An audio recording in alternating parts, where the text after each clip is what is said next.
Les inondations spectaculaires qui ont frappé le district de l'île Mbamou fin 2023 et début 2024, les dégâts ont été estimés à des milliers de francs CFA en termes d'aide. Une catastrophe naturelle aux conséquences sans précédent, devant lesquelles Esther Ayissou Gayama avait promis aux populations des aides multiformes du gouvernement, mais aussi des entités privées auprès desquelles elle devait plaider. Ce vendredi, c'est la Fondation Congo Assistance qui vient répondre à cette plaidoirie de l'élu du PCT en faisant ce don aux populations de Mbamou.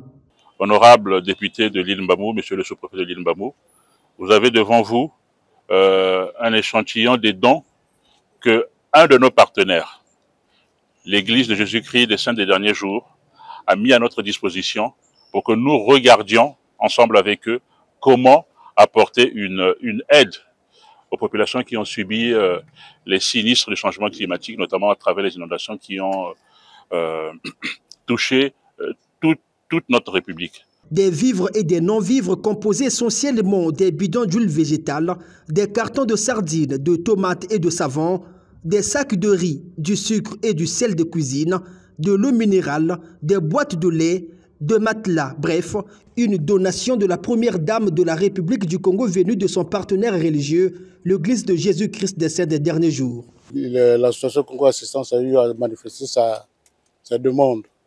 Elle a eu à nous écrire en nous demandant de l'aide. C'est ce que nous avons déjà commencé à faire. Ça, c'est la troisième fois que nous venons ici pour vous rendre, pour donner ce bien pour la population du Péna et de l'île Mbamou. De l'Église à la Fondation Congo Assistance et de cette ONG à la députée de l'île qui a remercié le donateur pour cet acte de cœur. Et merci en tout cas parce que vous savez que les pluies diluviennes qui se sont abattues sur notre pays ont été cette fois-ci très cruelles, en tout cas dans l'impact qu'ils ont laissé au niveau de l'île Mbamou particulièrement, qui subissent encore aujourd'hui les affres de ces inondations-là. Et ces dons qui nous sont faits ici par la bienveillance de la Fondation Congo Assistance et de son bienfaiteur tombent vraiment à pic.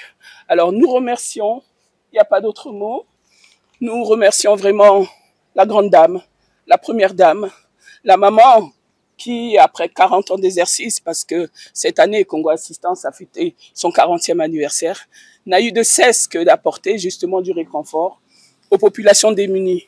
Et l'île Mbamou restera reconnaissante pour cela. Esther Ayissou Gayama a transmis l'échantillon au sous-préfet du district de l'île Mbamou, Jean Omboa, qui doit assurer la distribution de ces biens à chaque foyer disséminé dans les 23 villages que forment le district insulaire.